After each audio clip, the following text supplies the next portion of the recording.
ராசினருக்கு இந்த மார்ச் மாதம் பார்த்தீங்கன்னா ஒரு நல்ல துணை கிடைக்கும். கஷ்டத்தில் தனியாக அவஸ்தைப்பட்டுட்டு இருந்தேன், ஒரு நல்ல ஆதரவு கிடைச்சிருக்குப்பா அப்படின்னு தான் இந்த மார்ச் மாதம் போகும். எஸ், எப்போவுமே நெகட்டிவாக சொல்லிட்டு இருக்க வேணாம், இந்த முறை கொஞ்சம் பாசிட்டிவ் இருக்குது, அதை பற்றி அதிகமாக பேசலாம். ஓகேங்களா? உங்களுக்கு ஃபினான்ஷியல் வைஸ் ரொம்பவே நல்லா இருக்குது. ஏன்னா உங்களுக்கு 11ஆம் இடத்துல குரு அமர்ந்து இருக்காரு. குரு சுபகிரகம்.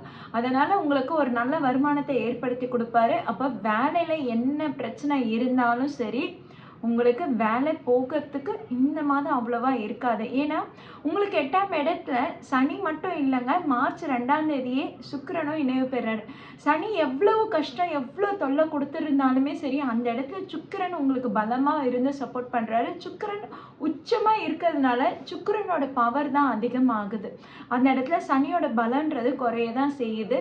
இருக்கிற கிரகங்களில் இந்த மார்ச் மாதத்தில் சுக்கிரன் மட்டும்தான் உச்சம் பெறாரு. அதனால் சுக்கிரனுடைய ஆதிக்கமும் சுக்கிரனோட பவரும் தான் இந்த மந்த் ஃபுல்லாகவே நல்லாயிருக்கும். ஸோ மார்ச் 2 to மார்ச் 26 வரைக்கும் உங்களுக்கு ஒரு நல்ல சப்போர்ட் கிடைக்கும். பயப்படவும் வேணாம், தயக்கமும் வேணாம். நீங்கள் என்ன முயற்சி எடுக்கிறீங்களோ முயற்சி எடுங்க, உங்களுக்கு ஒரு நல்ல சப்போர்ட் கிடைக்கும். ஜாபில் கொஞ்சம் போராட்டம் இருக்க தான் செய்யும், இருந்தாலும் பார்த்தீங்கன்னா உங்களுக்கு ஒரு நல்ல துணை கிடைக்குன்றனால நீங்கள் அதை சமாளிச்சுட்டு வெளியே வந்துடுவீங்க. ஃபேமிலி வைஸும் சரி, அதாவது உங்கள் பார்ட்னர் உங்களை சரியாக புரிஞ்சிக்காமல் இருந்திருக்கலாம். உங்களுடைய மாமியார் வீட்டில் ஜென்ஸாக இருந்தாலும் சரி, லேடிஸாக இருந்தாலும் சரி, மாமியார் வீட்டில் ஒரு நல்ல அண்டர்ஸ்டாண்டிங் இல்லாமல் இருக்கலாம். தப்பான புரிதல் ஏற்பட்டிருக்கலாம். உங்கள் மேலே ஏதாவது தேவையில்லாத ஒரு பழி உணர்வு, கசப்பு அப்படின்றது ஏற்பட்டிருக்கலாம். இருந்தாலும் அதை நீங்கள் பெருசுப்படுத்தாமல் கடந்து வர்றது நல்லது. இந்த நேரத்தில் பெருசாக நீங்கள் வாக்குவாதம் எதுவும் ஏற்படுத்திக்காமல் இருங்க. அவங்க என்ன பிரச்சனை பண்ணாலும் சரி, நீங்கள் தள்ளி வாங்க, உங்களுக்கு ஒரு சப்போர்ட் கிடைக்குது. தன்னால் அந்த பிரச்சனையும் சரியாகக்கூடிய காலகட்டம் வெகு சீக்கிரத்திலே வந்துடும். அதனால் நீங்கள் அதை பற்றி ரொம்ப யோசிக்க வேண்டாம். ஃபேமிலியில் இப்படி தான் இருக்கும், பிரச்சனைகள் கொஞ்சம் இருக்கும் தான். இருந்தாலும் அங்கேயும் உங்களுக்கு அந்த ஒரு 10 பேர் பிரச்சனை பண்ணுறாங்கன்னா கண்டிப்பாக 2 பேர் வந்து கை கொடுக்குறவங்களா இருப்பாங்க. இத்தனை நாள் யாருமே எதுவுமே சப்போர்ட் இல்லாமல் இத்தனை நாள் நீங்கள் எவ்வளவோ கடந்து வந்துட்டீங்கல்ல, இப்போ அப்படி இருக்காது. உங்களுக்கு நல்ல சப்போர்ட் கிடைக்கும். ஃபினான்ஷியல் வைஸும் பார்த்தீங்கன்னா உங்களுக்கு ரொம்பவே நல்லா இருக்குது. தொழில் பண்ணுறவங்க இந்த காலகட்டத்தில் நீங்கள் கொஞ்சம் முயற்சிகள் எடுக்கலாம். ஏன்னா சுக்கிரன் உச்சத்தில் இருக்கிறாருன்னும் போது பார்த்தீங்கன்னா உங்களுக்கு அந்த தடங்கள் நிவர்த்தி ஆகுது. இந்த ஒரு மாதம் நீங்கள் அழகாக பயன்படுத்திக்கலாம். புதுசாக ஏதாவது இன்வெஸ்ட் பண்ணணும், புதுசாக ஒரு ப்ராஜெக்ட் தொடங்குறேன் அப்படின்னும் போது பார்த்தீங்கன்னா இந்த காலகட்டம் ரொம்பவே நல்லா இருக்குது.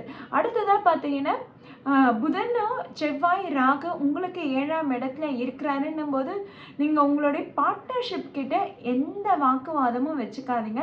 எந்த வாக்குவாதமும் வச்சுக்காம நீங்கள் அழகாக அந்த வேலையை மட்டும் வாங்கிட்டு அந்த வேலை மட்டும் முடிஞ்சால் போதும் நீங்கள் போனீங்கன்னா உங்களுக்கு பிரச்சனைகள் பெருசாக எதுவும் வராது.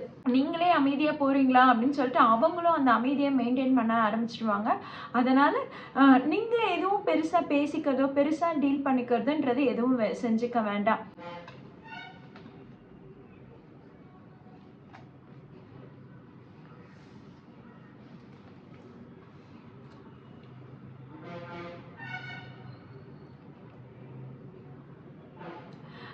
லவ் அண்ட் ரிலேஷன்ஷிப்பில் பார்த்தீங்கன்னா உங்களுக்கு ஒரு டிசப்பாயின்மெண்ட் ஏற்பட்டிருக்கலாம். கண்டிப்பாக அதை பற்றி நீங்கள் ஒரு ஆர்கியூமெண்ட் வரைக்கும் கொண்டு போகாதீங்க. டிசப்பாயின்மெண்ட் இருக்குதுன்னா அது என்னன்றதை நீங்களாக செக் பண்ணிவிட்டு நீங்களாக விட்டுறது நல்லது. அதை போய் நீங்கள் கேட்க போனீங்கன்னா அந்த இடத்துல தான் உங்களுக்கு பிரச்சனையும் சிக்கலும் வரும். அதே மாதிரி பார்த்தீங்கன்னா ஏதோ ஒரு மனக்கசப்பு ஏற்பட தான் செய்யும். நீங்கள் மேரேஜுக்காக காத்துட்ருக்கீங்கன்னா இன்னும் ஒரு 1 or 2 months ஹோல்ட் ஆன் பண்ணுறது நல்லது. ஏன்னா செவ்வாய் இன்னும் அங்கே தான் இருக்கிறாங்க அப்படின்னும் போது புதனும் அங்கே தான் இருக்குது. உங்களுக்கு 7ஆம் இடத்துல ராகுவோட இணைவு பெற்று இருக்குது. செவ்வாயும் புதனும் ராகுவோட இணைவு பெற்று இருக்குன்னும் போது சிம்ம ராசியில் இருக்கும் லேடிஸ்க்கு இந்த காலகட்டம் மேரேஜுக்கு சரியான அலைன்ஸ் வராதுங்க. அதனால் கொஞ்சம் பொறுமையாக காத்துட்டு இருங்க. அதாவது நீங்கள் எதிர்பார்க்குற ஒரு அலைன்ஸுன்றது வராது. உங்களுக்கு பிடிக்காத அலைன்ஸ் மாதிரி வரும், இல்லை உங்களுக்கு பிடிக்காத மேரேஜை ஃபிக்ஸ் பண்ணக்கூடிய சூழலுன்றது வரும். அதனால் இந்த ஒரு மாதம் நீங்கள் கல்யாணத்துக்கான காலகட்டமாக இல்லை. அதே மாதிரி பார்த்தீங்கன்னா பண வரவு, அதாவது என்னென்னா நீங்கள் ஏதாவது பாலிசி எடுத்திருக்கீங்கன்னா அதற்கான பண வரவு இந்த காலகட்டத்தில் ரொம்பவே நல்லா இருக்குது. ஒரு சிலருக்கு அவங்களுடைய ஜாதகத்துல சுக்கிரன் அமைப்போ, ராகுவோட அமைப்போ நல்லா இருந்ததுன்னா, கண்டிப்பா அதிர்ஷ்டம் ஏற்படக்கூடிய மாதமா இருக்கும். ஜாக்பாட்டோ, லாட்டரி ஏதோ ஒண்ணு. அட்லீஸ்ட் மினிமல் அமௌண்ட்டாவது வரக்கூடிய மாதமா இந்த மாதம் இருக்குது.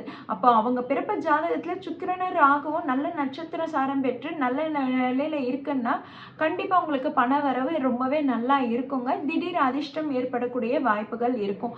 அடுத்ததா மாணவர்களுக்கு, ஸ்டூடெண்ட்ஸுக்கு இந்த காலகட்டம் கொஞ்சம் படிப்புல அதிக கவனம் செலுத்தணும். படிப்பு மந்த நிலை ஏற்படும். அதே மாதிரி பார்த்தீங்கன்னா, நீங்க அதிகமா பிராக்டிஸ் பண்ணிட்டு இருக்கணும். இப்ப நீங்க எஃபோர்ட் போட்டீங்கன்னா பெஸ்ட் ரிசல்ட்டுக்கு எதிர்பார்க்கலாம்.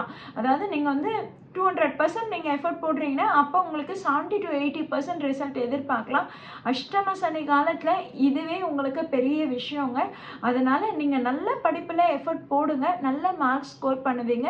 அதே மாதிரி உங்களுக்கு வந்து தேவையில்லாத பதட்டம், பயம் அதிகமா ஏற்படும். அதை தவிர்த்துக்கோங்க. அதுக்கு நீங்க சூரிய நமஸ்காரம் டெய்லியும் பண்ணிட்டு வாங்க.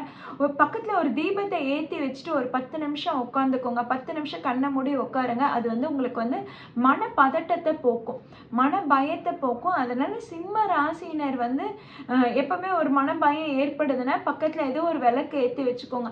நீங்க கிறிஸ்டியனா இருக்கலாம், முஸ்லீமா இருக்கலாம், யாரா இருந்தாலும் பரவாயில்ல. நீங்க பக்கத்துல ஒரு தீபம், விளக்கு வைக்க முடியலனாலும் பரவாயில்ல, மெழுகுவர்த்தி கேண்டிலாவது யூஸ் பண்ணிட்டு அப்படி வச்சுட்டு நீங்க உட்காந்துக்கோங்க. உங்களுக்கு அந்த மென்டல் ஸ்ட்ரெஸ்ன்றது கொஞ்சம் ரிலாக்ஸ் ஆகும், கொஞ்சம் காம் ஆவீங்க. ஓகேங்களா? நீங்க வெளிநாட்டுக்கு எதுக்காவது ட்ரை பண்றீங்கன்னா இந்த காலகட்டம் ரொம்பவே நல்லா இருக்கு, பயன்படுத்திக்கலாம். அதே மாதிரி டிராவலிங் டைம்ல கொஞ்சம் சேஃபா இருந்துக்கிறது நல்லது. டிரைவ் பண்ணும்போது சேஃபா இருந்துக்கிறது நல்லது.